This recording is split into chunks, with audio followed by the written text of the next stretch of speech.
साल के 365 दिनों में सिर्फ एक महीना ऐसा है जब इंसान के पूरे साल के गुनाह और नेकियों की मुकम्मल रिपोर्ट सीधे 7वें आसमान के ऊपर अल्लाह रब्बुल इज्जत के सामने पेश की जाती है।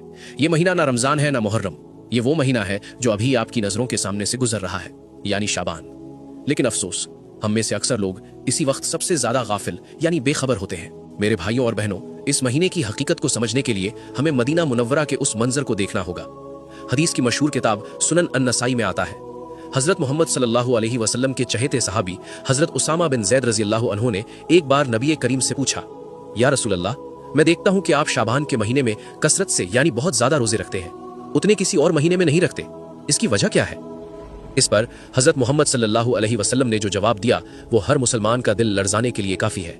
आपने फरमाया, ये रजब और रमजान के बीच का वो महीना है जिससे लोग गाफिल यानी नेग्लिजेंट हो जाते हैं, और यही वो महीना है जिसमें अमाल रब्बुल आलमीन के सामने पेश किए जाते हैं। और मैं ये पसंद करता हूं कि जब मेरा अमल ऊपर उठाया जाए तो मैं रोजे की हालत में हूं। जरा दिल पर हाथ रखकर सोचिए, कायनात का वो मालिक जिसके कब्जे में हमारी जान है, जब उसके सामने हमारे साल भर का नामा अमाल खोला जा रहा हो तो हमारी हालत क्या होनी चाहिए? क्या ये वक्त बाजारों में घूमने का है या ये वक्त गफलत की नींद सोने का है?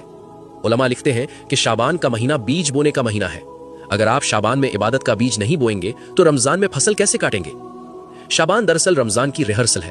अगर बदन को अभी से इबादत और रोजे की आदत नहीं पड़ी तो रमजान के पहले 10 दिन सिर्फ थकान और सुस्ती में गुजर जाएंगे। अम्मा जान हजरत आयशा रज़ियल्लाहु अन्हा फरमाती हैं कि रमजान के अलावा हजरत मोहम्मद सल्लल्लाहु अलैहि वसल्लम को शाबान से ज्यादा किसी महीने में रोजे रखते नहीं देखा। सही बुखारी 1969। वो जात जो गुनाहों से पाक है, वो तो इतनी फिक्र करे कि मेरा अमल रोजे की हालत में अल्लाह के पास जाए, और हमारी फिक्र सिर्फ ये है कि ईद के कपड़े कौन से होंगे। आज हमारे मुआशरे में शाबान को सिर्फ छुट्टी का महीना समझ लिया गया है। याद रखिए, गफलत इंसान के दिल को सख्त कर देती है। जब साल भर का खाता बंद हो रहा हो तो अकलमंदी यही है कि उस खाते के आखिरी पन्नों पर तौबा, इस्तगफार और रोजे लिखे हों, ताकि जब अल्लाह उस फाइल को देखे तो अपनी रहमत से पिछले गुनाहों को भी माफ फरमा दे। तो मेरे अजीज दोस्तों, अभी भी देर नहीं हुई। आने वाले दिनों में ये नियत करें कि हम हजरत मोहम्मद सल्लल्लाहु अलैहि वसल्लम की सुन्नत पर अमल करते हुए कुछ नफिल रोजे जरूर रखेंगे, और अगर रोजा ना भी रख सकें तो कम से कम अपनी जबान को अल्लाह के जिक्र से तर रखेंगे।